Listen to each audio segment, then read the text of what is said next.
In the primordial darkness of our instincts, there exists a demon that whispers impossible promises. It does not inhabit the markets, nor the stock exchanges, nor the charts that flicker on luminous screens. It lives deeper, rooted in the very structure of our temporal consciousness. This demon has a name, and its name is impatience.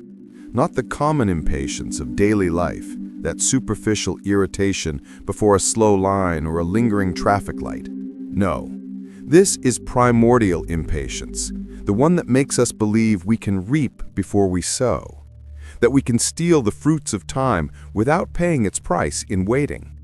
It is the cognitive bias that scholars call hyperbolic discounting, the irrational tendency to disproportionately value immediate rewards over superior future gains.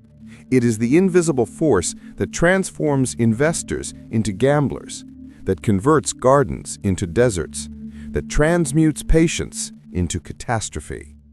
This is a fable about a man who tried to cheat time, and about how time always collects its debt. There was, in an era that exists in all eras, a gardener. Not just any gardener, but a man of burning ambition and grandiose vision.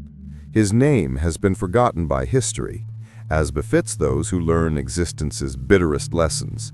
But his garden was legendary before it even existed. He visualized it with crystalline clarity in his mind. Perfect rows of fruit trees bent under the weight of abundant harvests. Vegetable beds so lush that they would feed generations. Rare flowers whose petals were worth their weight in gold. This garden would be his legacy, his fortune, his immortality planted in the earth. He had acquired the perfect plot, an expanse of virgin and fertile soil where nothing grew yet, but where everything could grow. The land was ready. The tools were sharpened. The seeds were stored in small cloth bags, each one a compact promise of future abundance. The gardener began his work with the vigor of one who believes he is building an empire. He dug deep furrows in the dark earth, straight and perfect lines that extended to the horizon of his property. He planted the seeds with calculated precision, each one at the exact depth prescribed by ancient agricultural manuals. He watered the soil with pure water from a deep well. He did everything correctly, following each ritual and each instruction with religious devotion. And then, as all gardeners must do, he waited. But waiting is where the story truly begins, because waiting is where human nature reveals its fundamental flaw. The first days were tolerable. The gardener walked among his planted rows, imagining the trees that did not yet exist, mentally hearing the rustling of leaves that had not yet sprouted. But as the days transformed into weeks, a restlessness began to ferment in his chest. He knew, intellectually, that seeds take time to germinate. Trees take years to produce fruit. This knowledge was in his conscious mind, but something more primitive, more urgent, began to whisper in darker places of his psyche. "Why wait?" asked the voice.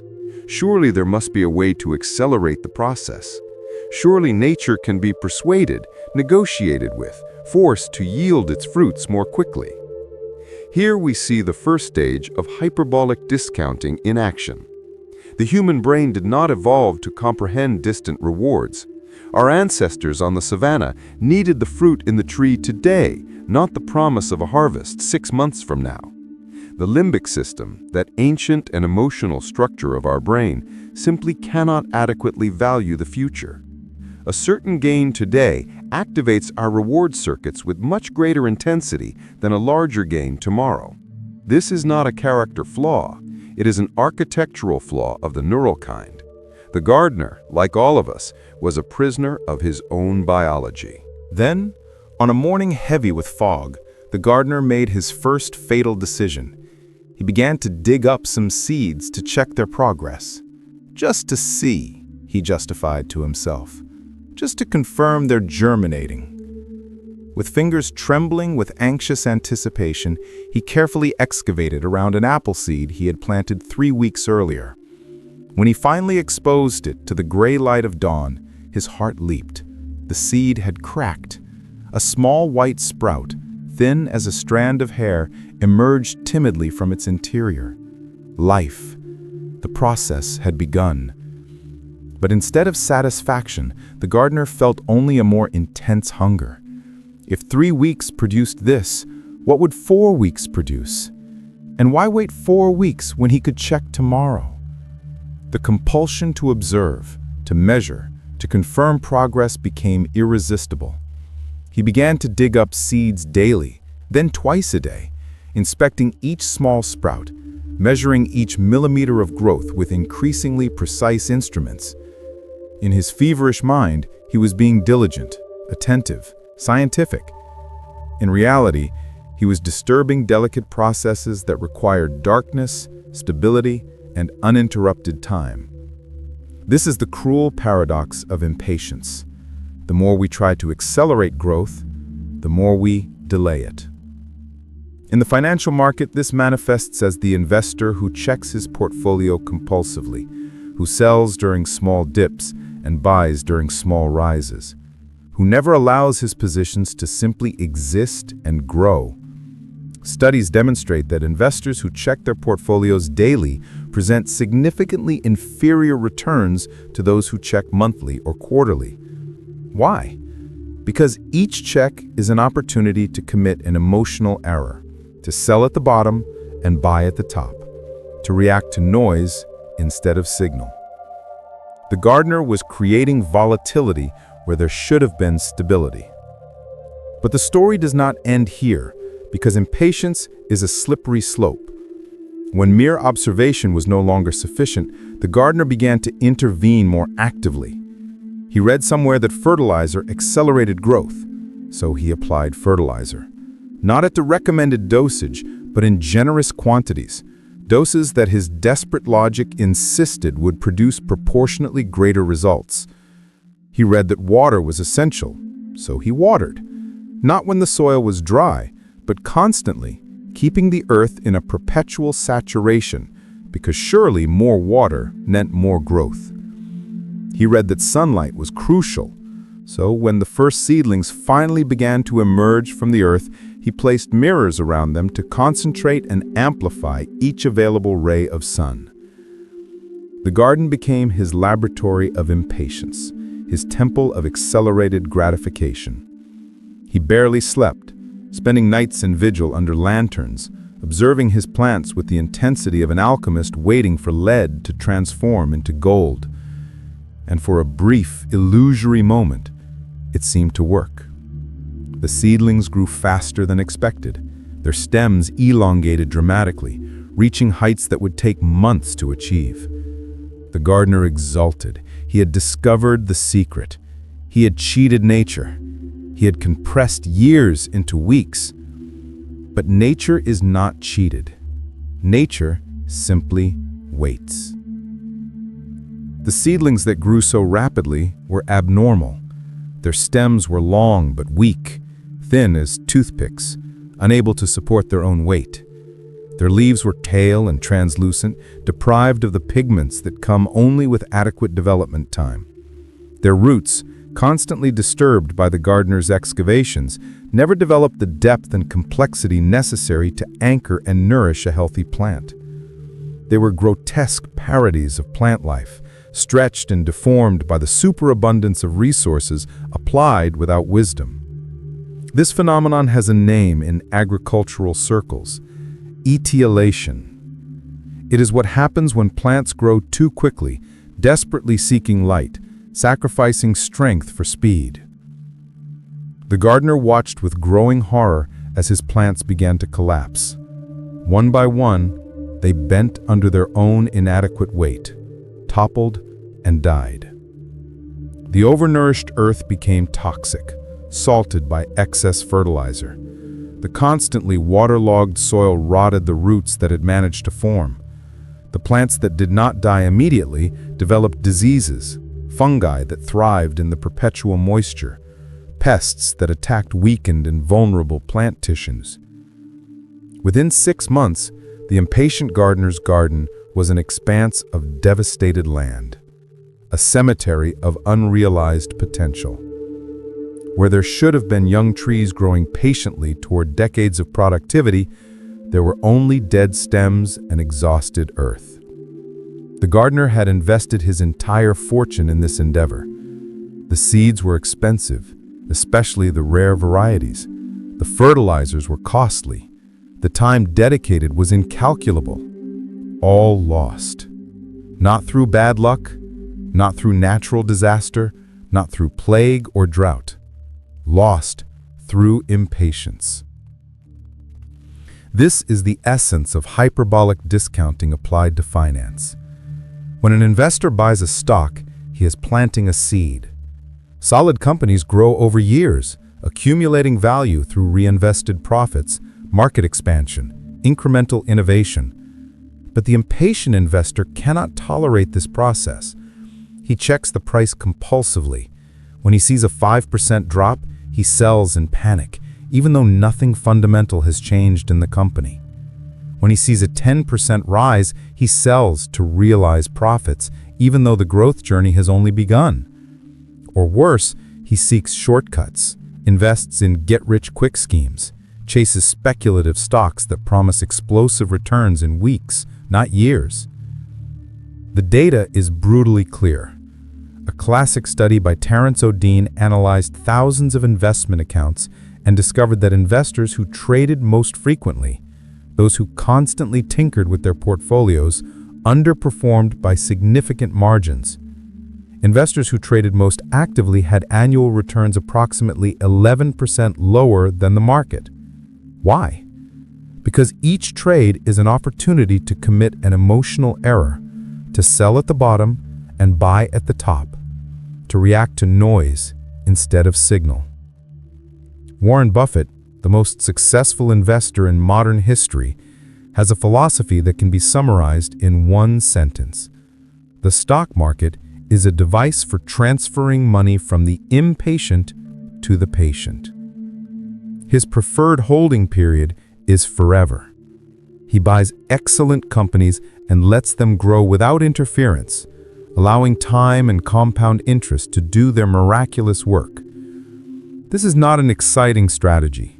It does not produce dramatic stories to tell at dinners, but it produces results that transform thousands into millions, millions into billions. The impatient gardener, sitting in the ruins of his dead garden, finally comprehended the lesson that time had tried to teach from the beginning. Nature operates on its own temporal scales. Seeds germinate when they are ready, not when we're anxious. Trees bear fruit on their own schedules, established by millions of years of evolution, not by our feverish desires. Forcing the process does not accelerate it. It destroys it. Impatience is not ambition. It is fear, disguised as urgency, the inability to tolerate the uncertainty inherent in genuine growth. There is a neurophysiology behind this inability. When we anticipate a reward, the neurotransmitter dopamine floods our neural circuits, creating a sensation of anticipatory pleasure. This system evolved to motivate us to seek food, mates, status, everything our ancestors needed to survive and reproduce. But in the modern world, this system is maladaptive. It makes us feel pleasure not with the achievement of long-term goals, but with the anticipation of immediate rewards. Checking a stock price, digging up a seed, scrolling social media feeds in search of novelty. All these behaviors provide small pulses of dopamine that keep us trapped in cycles of short-term gratification. Breaking these cycles requires what psychologists call executive function, the capacity of the prefrontal cortex to impose rational control over emotional impulses. But executive function is a finite resource. It wears down throughout the day, weakens under stress, is undermined by sleep deprivation and distraction. This is why the most disastrous financial decisions often happen late at night, after stressful days, in states of emotional exhaustion. The gardener, consumed by chronic anxiety about his investment, operated in a perpetual state of compromised executive function. Each impatient decision created more anxiety, which further weakened his capacity to exercise patience in a downward spiral of deteriorating self-regulation. There is also a social dimension to this fable. The gardener did not exist in isolation. He had neighbors, other gardeners who planted at the same time. But these neighbors were patient. They planted their seeds, watered appropriately, and then simply waited, trusting the process. When the gardener visited his neighbors, he saw gardens that appeared stagnant, seedlings that had barely emerged from the earth. In his impatient mind, this was evidence of his superiority. His own plants were growing much faster. He was winning. But of course, he was not winning. He was losing, only in a way that would only become apparent with time.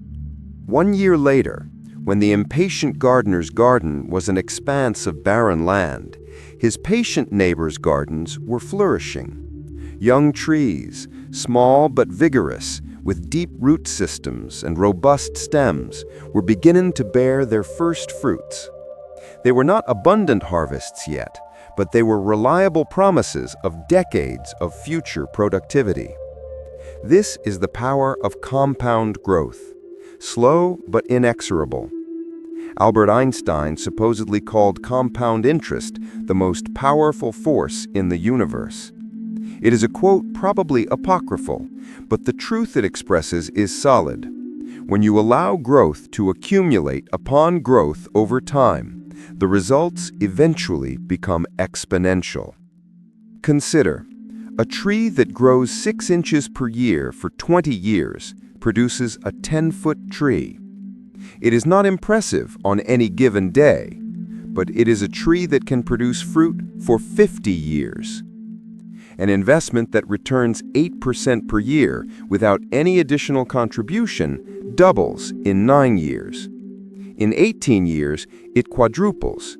In 36 years, it increases 16-fold. But only if you never disturb it, never dig it up to check its progress, never sell it in panic when the market temporarily drops. The impatient gardener eventually left his devastated land. There was nothing more to do there. But the story ends with an image.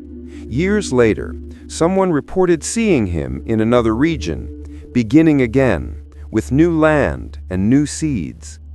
This time, when he planted, he did only one thing differently. After planting and watering, he packed his tools and went away for an entire season. He forced himself not to look, not to check, not to intervene. When he finally returned months later, he found healthy seedlings growing at their own pace, strong and green, deeply rooted in the dark earth. This is the final moral of the fable. Patience is not passivity. It is the most active form of faith.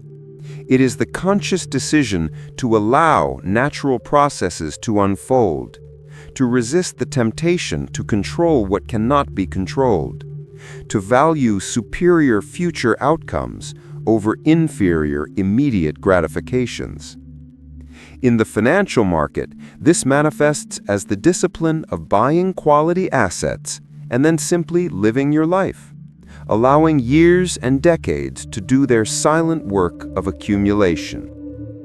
This is the true test of financial rationality, not the ability to analyze balance sheets or predict market trends, but the psychological capacity to simply wait, to tolerate uncertainty, to not know in the short term whether you are winning or losing, and to be at peace with that ignorance because you trust the long-term process.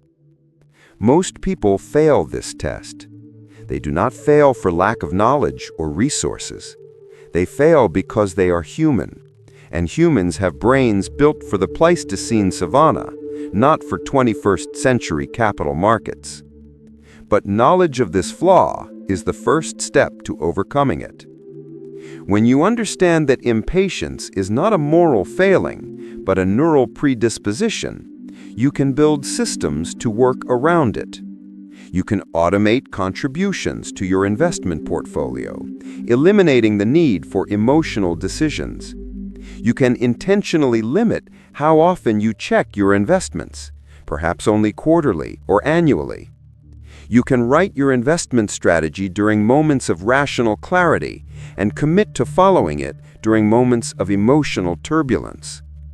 You can, in essence, build fences around your garden, not to keep intruders out, but to keep your own impatience contained. The fable of the impatient gardener is not just a story about investments. It is a story about the human condition, about our fundamental relationship with time. We live in a civilization of instant gratification, where food arrives in minutes, entertainment is unlimited and on demand, communication is instantaneous across any distance. This is a marvel of technological progress, but it has a hidden cost.